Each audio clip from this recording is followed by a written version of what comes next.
Bismillahirrahmanirrahim. Assalamualaikum warahmatullahi wabarakatuh. Selamat berjumpa kembali anak-anakku sekalian kelas 3B. Pada pembelajaran PJJ hari ini Bapak akan memberikan materi yaitu masih berkaitan dengan bab 6. Anak-anakku sekalian silakan dibuka di buku materi kita di halaman 150 ya. Di halaman 150 ini kita melanjutkan materi kita yaitu tentang tata cara sholat berjamaah sebagai berikut. Anak-anak sekalian, sebagai refleksi untuk pembelajaran minggu lalu di mana Bapak telah memberikan pengajaran tentang sikap tertib, kemudian pengertian sholat berjamaah, lalu kemudian bersyukur, kemudian hadis tentang sholat berjamaah dan lain sebagainya. Di pertemuan ketiga ini Bapak akan membahas tentang tata cara sholat berjamaah yang akan kita jelaskan. Anak-anakku sekalian, berkaitan dengan materi yang Bapak sampaikan hari ini, insya Allah akan masuk pada season untuk ulangan harian nanti. Jadi mohon diperhatikan dan mohon didengarkan. Sudah semua ya, buka halaman 150 ya. Tata cara sholat berjamaah sebagai berikut. 1. Makmum sengaja berniat untuk mengikuti imam. Ini yang perlu Bapak jelaskan adalah makmum. Makmum itu adalah orang yang mengikuti gerakan imam pada saat sholat. Ketika imamnya melaksanakan gerakan tertentu, maka makmum wajib mengikuti gerakan imam. Kemudian imam itu adalah orang yang memimpin jalannya sholat berjamaah, disebut dengan imam. Kemarin sudah kita jelaskan, pengertian sholat berjamaah itu adalah sholat yang dilaksanakan secara bersama-sama, minimal 2 orang, dan juga ada yang jadi imam dan ada yang jadi makmum. Kemudian yang kedua, imam berdiri di depan sholat, makmum berada di belakang. Jelas, imamnya itu berada di depan sedangkan makmum harus berada di belakang. Imam tidak boleh melebihi baris dari makmum tidak boleh berdiri melebihi garis dari imam. Kenapa? Karena imam itu punya khitof. Khitof itu adalah garis batas imam yang tidak boleh dilalui oleh makmum. Lalu Pak, bagaimana kalau seandainya ada orang yang lewat di depan imam, itu hukumnya haram. Kenapa? Karena imam punya khitof tersendiri. Dalam hadis lain dijelaskan ketika seorang makmum atau orang yang lewat di depan imam itu oleh Allah akan diserupakan kepalanya dengan kepala kuda. Maka anak-anakku sekalian, ketika ada orang yang sholat, entah itu sholat berjamaah, entah itu sholat sunnah ataupun sholat berjamaah, orang tidak boleh lewat di depan imam. Lalu bagaimana Pak? Kalau kemarin di kelas 3A itu pertanyaan dari Absin. Pak, bagaimana kalau orang dia kebelet pipis atau kebelet buang air besar, lalu dia berada di tengah-tengah shaf? Apakah boleh dia melewati di depan imam? Jawabannya, apakah boleh dia lewat di depan orang yang sedang sholat? Jawabannya boleh. Kenapa? Karena yang punya khitob itu adalah imam, bukan makmum. Makmum walaupun dia berbarisnya bersop-sop, ketika ada salah satu di antara kita yang mengikuti sholat berjamaah itu mau pipis atau mau buang air besar, boleh lewat, asalkan dalam hadis lain dijelaskan menutup hidung dan sembari menunduk. Nah, bayangkan anak-anak sekalian, kalau kalian berada di Masjidil Haram atau Masjid Nabawi, sedangkan kalian berada di tengah-tengah shaf, lalu kalian mau kencing atau buang air besar, bagaimana? Ya boleh, lewat di depan barisannya shaf orang yang sedang sholat, itu hukumnya boleh.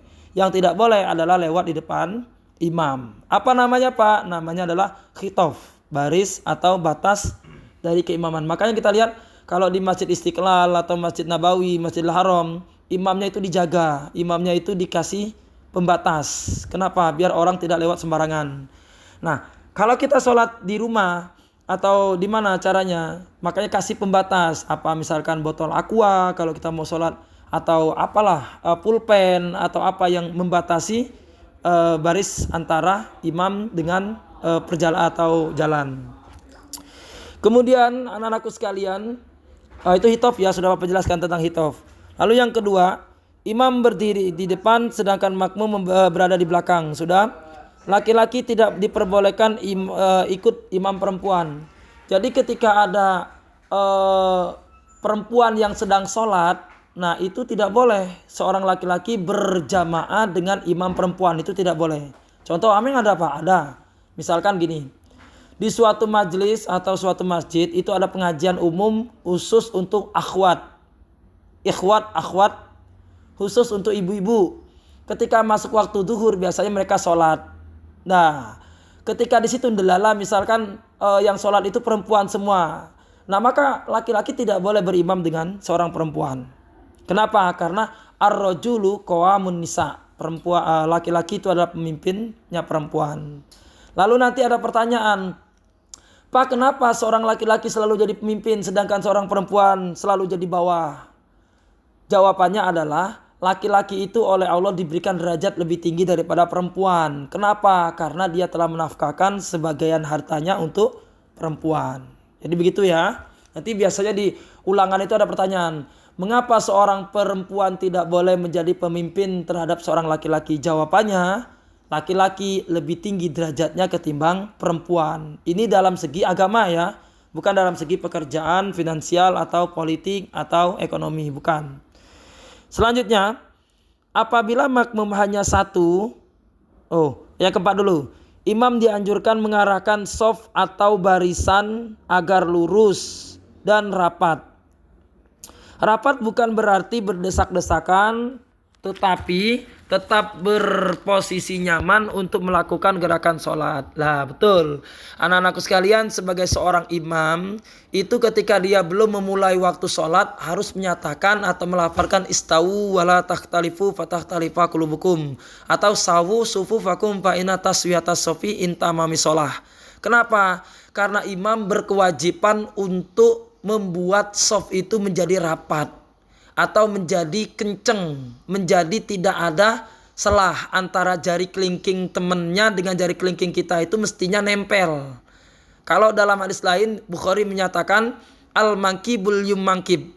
Kenapa? Bahu saudaranya itu ketemu dengan bahu saudaranya. Biar kenapa Pak? Kalau jari kelingking kita saat bersolat berjamaah dengan jari kelingking temannya tidak menyatu, maka di tengah-tengah shafnya itu akan terdapat setan yang akan memberikan pengaruh kepada orang yang melaksanakan sholat berjamaah. Jarang kan mendapat ilmu? Ini Bapak kasihkan ilmunya. Lalu apa yang dimaksud dengan shaf, Pak? Shaf itu bukan shaf buntut, bukan shaf lauk, itu bukan. Yang shaf ini adalah saf. S-A-F-F, saf. Saf itu adalah barisan makmum untuk mengikuti sholat berjamaah. Itu namanya saf, ya. Apabila makmum hanya satu laki-laki, disunahkan berada di samping kanan imam, agak mundur sedikit saja. Demikian pula bila imam ada makmum sama-sama perempuan. Jadi gini, kalau kebanyakan kita lihat kan, misalkan yang sholat berjamaah, kemarin Bapak jelaskan, sholat berjamaah itu minimal 2 orang, kemudian dan minimal ada imam satu dan ada makmum satu. Nah kalau sholatnya hanya berdua, anak-anak sekalian, seperti yang gambar ini, nggak boleh jauh dengan imam. Jadi imamnya berdiri, makmum yang satu itu di samping imam, jangan di belakang imam, tapi di samping imam. Kalau yang sering kita lihat, ketika makmumnya cuma satu laki-laki, maka dia jauh di belakang, itu tidak boleh, menyelisihi. Yang tepat itu adalah makmum yang satu dengan imam yang satu, maka mereka bersamping-sampingan. Nah itu seperti sabda Rasulullah Sallallahu Alaihi Wasallam. Kalau bagaimana Pak, makmumnya satu laki-laki dan satu perempuan, maka makmum yang satu laki-laki tetap di samping imam, agak mundur dikit aja, kira-kira 5 jari dari kakinya imam, dan yang perempuan tetap di safnya perempuan. Paham ya? Lalu apabila imamnya laki-laki sedangkan makmumnya laki-laki dan perempuan, tadi sudah Bapak jelaskan, itu sudah ya. Nomor 7 juga silakan kalian lihat. Ini imamnya satu, makmum laki-lakinya banyak, makmum perempuannya banyak, maka mereka membentuk satu shaf. Atau makmumnya nggak ada perempuan, semua laki-laki, maka semua sama membentuk shaf. Tidak boleh membuat barisan di belakang apabila barisan yang pertama itu masih kosong, itu dilarang. Dianjurkan tetap memenuhi shaf yang paling pertama. Nah, selanjutnya nomor 9. Makmum harus mengikuti gerakan imam, tidak boleh mendahuluinya, enggak boleh. Misalkan kalian datang sholatnya itu agak terlambat, imamnya sudah membaca surat, kalian baru datang, lalu kalian berinisiatif untuk membaca Al-Fatihah dulu, ya kan? Kemudian imamnya sudah kadung ruku, nah kalian harus ikut ruku. Al-Fatihahnya cukup dibaca sampai di mana kalian mengikuti imam Allahu Akbar mau ruku, udah di stop, nggak usah diselesaikan Al-Fatihah. Kenapa? Karena imam itu tujuannya diadakan untuk diikuti, gerakannya, bacaannya semuanya diikuti. Maka ketika kekurangan kita membaca Al-Fatihah, imamnya lah yang nanggungnya. Maka anak-anakku sekalian, berat sekali jadi seorang imam sholat. Kenapa? Karena dia akan menanggung dosanya makmum. Ketika kekurangan sholat makmum ditanggung oleh imamnya. Maka enaknya sholat berjamaah itu ya seperti itu. Kalau sholat sendiri dapat pahala 1, kalau sholat berjamaah dapat pahala 27 derajat. Mana dalilnya Pak? Sholatul jamaah tafdulu sholatil fardhi. Ya, bi isrin wasabaina. Jadi bi isrin wasabaina darajatan. Sholat sendirian itu lebih utama ketimbang sholat berjamaah. Pahalanya 27 membandingi 1 pahala atau 1 derajat. Jadi kalau kita sholat sendirian hanya dapat 1 derajat, tapi sholat berjamaah itu mendapatkan 27 derajat pahala. Paham ya? Itu nanti akan masuk di ulangan harian. 10. Makmum tidak boleh melambatkan diri melebihi 2 rukun sholat. Nah ini maksud Bapak. Jadi paling terlambat kita terlambat dengan gerakan imam itu hanya 2. Misalkan gini. Saat kita datang sholat itu kita hanya menjumpai surat-surat pendek. Berarti kan kita nggak menjumpai Al-Fatihah. Kita datang, lalu imamnya sudah ruku. Nah kita masih berdiri. Lalu imamnya sudah itidal, kita masih berdiri. Itu dilarang. Berarti sudah mentertinggalkan 2 gerakan imam, itu dilarang. Paling dimaklumi atau dimaklum untuk tertinggal gerakan hanya 1. Misalkan imamnya ruku, kita masih berdiri. Lalu agak terlambat dikit menyusul ruku lagi. Jangan sampai imamnya sudah melanjutkan gerakan yang kedua. Itu dilarang. Paham ya anak-anak sekalian? Nomor 11. Sholat makmum harus sama jenis dengan sholat imam. Apabila imam sholat maghrib, maka makmumnya juga harus sholat maghrib. Apabila imamnya sholat jamak, maka makmumnya juga harus sholat jamak. Apabila imamnya sholat sunnah, maka makmumnya juga harus sholat sunnah. Ya nggak boleh. Contoh gini, misalkan suatu saat nanti kalian haji atau umroh ke Mekah. Kan nanti sampai di Mekah itu, imamnya itu biasanya sholat duhur misalkan, kita baru nyampe nih. Nah ada itu di antara kita tuh yang belum mau mengerjakan sholat berjamaah. Mereka masih mau jamak kosor misalkan. Duhurnya sama asarnya masih mau di kosor, masih mau di jamak. Tapi dia mengikuti imam. Nah itu tidak boleh, dilarang. Tidak boleh dan dilarang. Atau mengikuti sholat ini misalkan sholat Idul Adha, Idul Fitri, sholat Id, itu kan 2 rakaat. Ternyata kita belum subuh, maka saat imamnya mengerjakan sholat Idul Adha atau Idul Fitri, kita sama-sama mengikuti, cuman hanya niat kita sholat subuh, itu juga dilarang. Sama-sama 2 rakaat tapi dilarang.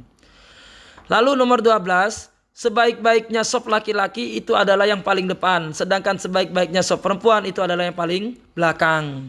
Nah anak-anak sekalian, usahakan kalau sholat itu ambil shaf yang paling depan. Kenapa kata Nabi? Kata Nabi itu shaf yang paling utama adalah shaf yang paling depan. Apalagi sholat Jumat.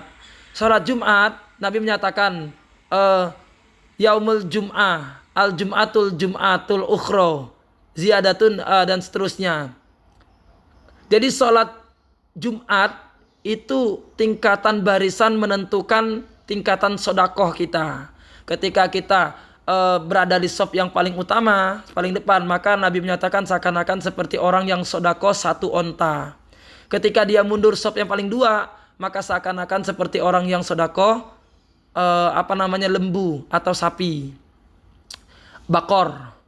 Ketika orang itu sholat yang nomor 3, Nabi menyatakan seakan-akan dia seperti orang yang sedekah kambing atau kibas. ketika dia berada di sop yang keempat, maka seakan-akan dia sedekah ayam. Lalu para sahabat menyatakan, seandainya kami masih menanya, maka Nabi itu menyatakan sop yang paling selanjutnya itu sedekah telur, sedekah apa-apalah gitu loh.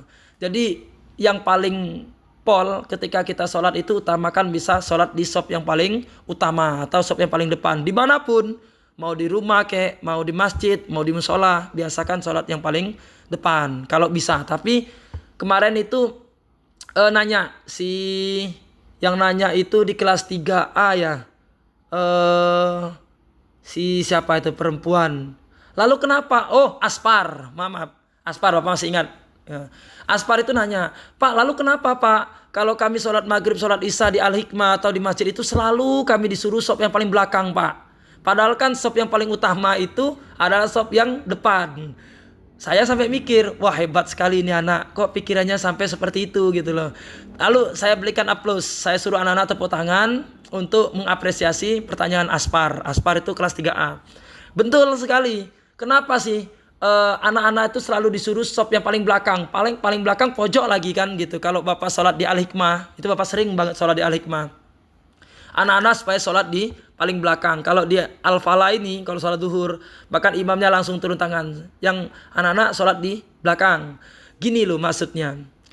Kalian kan belum balik, jadi pahala kalian itu akan diberikan ke orang tua kalian. Gitu loh maksudnya, ya kan? Nah, pahalanya kalian sholat berjamaah itu kan 27 derajat. Itu pol sekali. Nah, ketika ada orang yang lebih tua, orang yang sudah balik, mereka kan pahalanya untuk mereka sendiri. Lalu kalau kalian kan masih dititip, pahalanya itu masih dititip untuk orang tua kalian. Delala misalkan kalian itu meninggal sebelum waktunya balik, maka kalian pasti masuk surga. Hadisnya dijelaskan, ketika orang yang meninggal dia belum balik, maka amalannya itu dipastikan dia masuk surga dan amalan kebaikannya itu untuk orang tuanya. Manakala ketika dia sampai dewasa dan dia meninggalnya setelah dewasa, dulu amalan saat dia bayi, saat dia masih kecil, yang dulu untuk orang tua akan diambil oleh Allah, akan diberikan kepada dianya lagi. Orang tuanya tetap dapat pahala, dianya juga tetap dapat pahala. Loh, enak banget Pak, orang tua saya dapat pahala. Iyalah. Kenapa? Karena dia berjasa membelikan kalian pakaian, menegur kalian kalau kalian gak mau sholat dipukul, dimarahin biar kalian sholat. Itulah baiknya Allah, Rahman dan Rahimnya Allah seperti itu. Tapi anak-anak sekalian, kalau seandainya kalian meninggal sebelum kalian balik, pahala itu enggak untuk kalian, untuk orang tua kalian. Karena kalian kan pasti masuk surga. Mau itu kalian kayak gimana pun, kalau kalian belum mengerti baik dan buruk, halal dan haram, belum balik, maka hadisnya itu sahih, kalian masuk dalam surga. Nah, kebaikan kalian sekarang itu untuk orang tua. Lalu timbul pertanyaan, Pak, berarti kalau gitu kami gak usah berbuat baik, gak usah sholat berjamaah sekarang. Enggak gitu. Kan gini, Bapak udah bilang, sholatnya kalian, perbuatan baik kalian untuk orang tua, bukan untuk, tapi dititipkan ke orang tua kalian. Ya, ini yang harus kalian pahami, dititipkan ke orang tua kalian. Kalau kalian meninggal sebelum balik, maka kalian pasti masuk surga. Pahala itu nggak diambil. Apakah kalian nggak bangga ketika kalian bisa memberikan pahala kepada orang tua kalian? Ketika kalian masuk surga, orang tua kalian bisa masuk surga juga dengan pahala kalian. Kan jawabannya pasti bangga. Lalu yang kedua, kalau kalian nanti dewasa, pahala yang dulu kalian titipkan ke orang tua itu akan diambil lagi, akan oleh Allah akan diberikan lagi kepada kalian. Orang tua kalian gak dikurangi pahalanya, kalian pun mendapatkan pahala karena kalian telah berbuat baik saat kalian masih kecil dulu. Jadi kesimpulannya sama-sama untung. Kalian berbuat baik, yo untung. Meninggal sebelum balik, yo untung. Meninggal sampai tua, yo untung. Memberikan pahala kepada orang tua, yo untung. Yang ruginya ketika kalian berbuat jelek. Saat ini kalian belum balik, kalian berbuat jelek, kalian mencuri, kalian berkata kasar, kalian berbuat jorok, lalu kalian melakukan perbuatan zalim, itu pahalanya memang gak kalian tanggung, tapi dosanya dititipkan ke orang tua. Kenapa? Karena orang tuanya oleh Allah dianggap tidak memberikan pembelajaran kepada anak. tidak mengajari, tidak menasehati, tidak mengarahkan, tidak ngatur, tidak fitutur, ya, tidak sembur dan lain sebagainya. Maka dalam hadis lain, riwayat Al-Baihaqi itu dijelaskan, ya. Ketika kalian berbuat jelek di masa kecil, itu maka dosanya akan dititipkan. Ketika dewasa, dosanya akan dibalikan. Orang tuanya akan mengemban juga dosa. Maka dikatakan dalam hadisnya riwayat Bukhari itu, antum syuhadaukum fil ar. Orang tua kalian dan kalian itu sama-sama menjadi saksi di muka bumi di sisi Allah. Ya, makanya anak-anak sekalian, kalau kalian nggak pernah dimarahin oleh orang tua kalian untuk melaksanakan ibadah sholat, itu rugi. Ya, misalkan, wah saya nggak pernah Pak dimarahin oleh orang tua saya untuk melaksanakan sholat, atau saya nggak pernah dimarahin oleh guru saya untuk melaksanakan sholat. Justru bahaya. Kenapa? Di sisi Allah itu rugi. Orang tuanya rugi, gurunya rugi. Kenapa? Karena tidak menjalankan kewajiban. Dalam hadis Kitabus Shalah itu diriwayatkan Muslim, ketika anak kalian berumur 7 tahun sampai 10 tahun, maka ingatkanlah mereka untuk melaksanakan sholat. Ajak mereka untuk melaksanakan sholat. Ketika mereka sampai waktu balik, ya, sampai dengan usianya balik kok enggak melaksanakan sholat, maka pukul. Ya, demikian itu memukul tidak merugikan. Artinya tidak membuat cacat, tidak mengeluarkan darah, tidak membuat kapok. Nah, jadi anak-anak sekalian, bersyukurlah bagi orang tua kalian yang selalu, ayo nak sholat, ayo sholat, ayo ini, atau bahkan sampai dipukul. Kalau Pak Nasbi dulu kalau nggak sholat dipukul pakai kayu rotan. Kalau dulu kalau di kampung itu pakai rotan sama ibu sama bapak. Kenapa? Karena orang tuanya tahu dedikasi anak itu bukan berarti selalu menyanjung anak, selalu memberikan kebahagiaan anak, bukan. Tapi justru dedikasi orang tua yang paling baik itu adalah mengarahkan anak untuk berbuat baik, untuk mentauhidkan kepada Allah, untuk menjalankan ibadah kepada Allah Subhanahu wa taala. Nomor 13, yang menjadi imam hendaknya bacaan Al-Qur'annya yang paling baik. Ini syarat utama. Sebenarnya syarat jadi imam itu banyak, tapi yang paling utama adalah orang yang menjadi imam, yaitu bacaannya yang paling baik, hafalannya yang paling bagus atau yang paling banyak. Kalau kok sama-sama, maka cari mana yang paling cepat masuk dalam Islam atau hijrah. Apa dia ikut bersama Nabi hijrah tahun 9 hijrah, atau dia hijrahnya itu setelah perang Khandaq, atau dalam yang lain itu setelah perang-perang yang lain. Nah, jadi dilihat yang pertama itu bacaan paling bagus. Itu mesti itu, walaupun dia masih muda, bacaan bagus, hafalan banyak, itu yang menjadi imam. Kedua, dia yang paling cepat masuk Islam. Yang paling cepat masuk Islam atau yang ikut hijrah dengan Nabi. Yang ketiga, paling tua usianya. Ya, kalau paling tua usianya kan pasti beda nih. Misalkan kayak Pak Nasbi nih. Pak Nasbi dengan Pak Agung itu kan berbeda usianya. Ya mungkin masih tuan Pak Agung. Pak Agung dengan Pak Haji Sukron masih tuan Pak Sukron. Pak Haji Sukron dengan Pak Sauki masih tuan Pak Sukron. Pak Sauki dengan Pak Nasbi masih tuan Pak Nasbi. Jadi pasti ada berbeda walaupun 1 hari, 1 detik, 1 jam. Seperti itu. Ya. Lalu ini ada sedikit materi tambahan menembus salat berjamaah. Kita lanjutkan ya. Pada suatu hari Sayyidina Umar keluar mengecek kebunnya. Mungkin karena asik menikmati kebun yang hijau royo-royo. Kebunnya itu hijau dan royo-royo, menikmati kebunnya. Tak terasa ternyata sudah cukup lama Umar berada di dalam kebun itu. Mereka sudah cukup di kebun, merasa sudah cukup di kebun.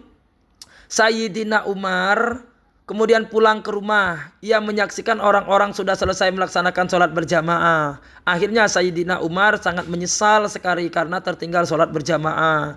Kemudian untuk menebus keteledorannya, keteledoran itu keterlupaan, ya, lupanya Sayyidina Umar, sehingga dia menyedekahkan semua hasil kebunnya itu untuk fakir miskin. Masya Allah ya. Kalau kita tahu, kalau zamannya Abu Bakar, ketika orang yang sudah mendengarkan azan tapi tidak ada uzur maudarat, dia tidak mendatangi uzur maudarat tersebut, maka rumahnya dibakar.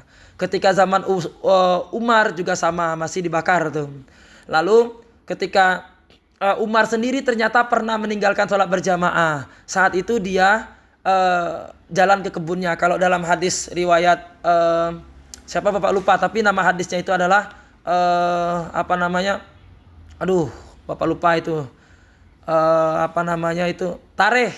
Cuman riwayat hadisnya itu tarikh, tapi riwayatnya saya lupa. Wallahu alam, saya lupa. tapi saya masih ingat narasi hadisnya itu. Umar itu punya kebun tidak jauh dari Masjid Nabawi, nggak jauh. Kira-kira kalau sekolah kita ini Masjid Nabawi, ya kebunnya itu kira-kira di SDN Cempaka Baru 01 lah gitu. Karena di daerah kalau di Madinah itu nggak nyampe dengan sebabnya ladangnya Umar itu menjadi patokan untuk orang melaksanakan sholat sholat qashar.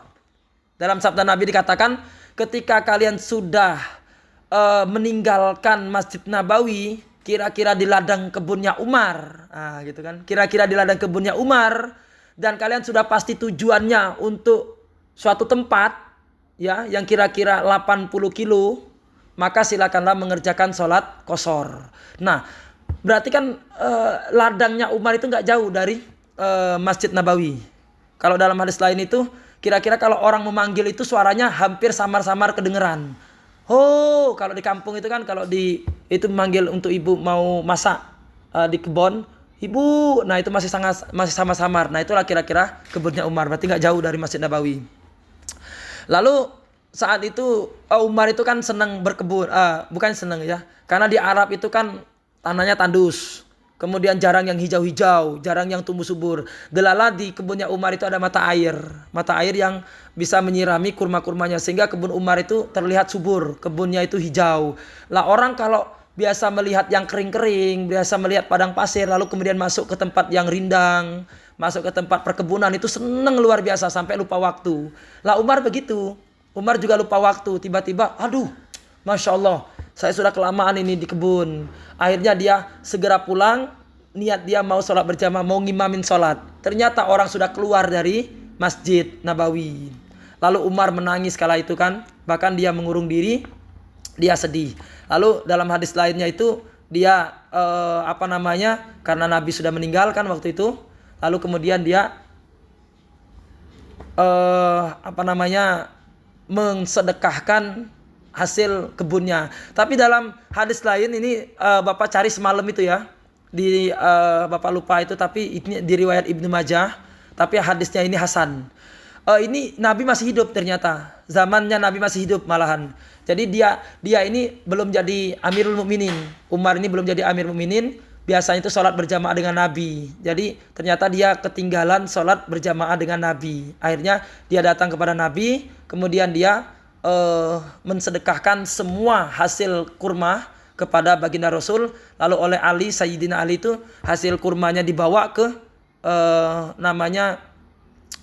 tempat menyimpan hasil hasil zakat, itu disebut dengan Baitul Mal wat Tamwil, adanya di samping Masjid Nabawi. Gitu. Jadi anak-anak sekalian, betapa pentingnya kita mengikuti sholat berjamaah. Sampai-sampai Umar seorang khalifah pun menangis, sedih, sampai dia mensedekahkan semua hasil kurmanya untuk menebus kesalahan dia tidak mengikuti sholat berjamaah. Kita usahakan kalau di rumah itu sholat berjamaah, walaupun dengan keluarga, walaupun dengan anak-anak atau berdua saja, ya silakan sholat berjamaah ya. Kenapa? Karena pahalanya 27 berbanding 1 derajat. Ini derajat ya, bukan pahala. Kalau pahala itu dalam hadis lain tergantung di sholatnya masing-masing. Ya, ada yang sedekah mendapatkan 1/3 dan sebagainya. Tapi ini derajatnya. Derajatnya ini wallahu a'lam bishawab. Kita nggak ngerti bagaimana derajatnya Allah. Apakah sama dengan derajat kita? Wallahu a'lam. Itu ilmu filsafat Islam itu nggak bisa kita tembus dengan pemikiran kita. Mungkin anak-anak sekalian, itu saja yang bisa Bapak sampaikan pada hari ini untuk materi agama Islam. Ada kalanya perkataan Bapak menyinggung perhatian, Bapak ucapkan terima kasih, mohon maaf yang sebesar-besarnya. Akhir qauli hadza, assalamualaikum warahmatullahi wabarakatuh. Untuk latihan Bapak tulis di bawah ini. Terima kasih. Assalamualaikum warahmatullahi wabarakatuh.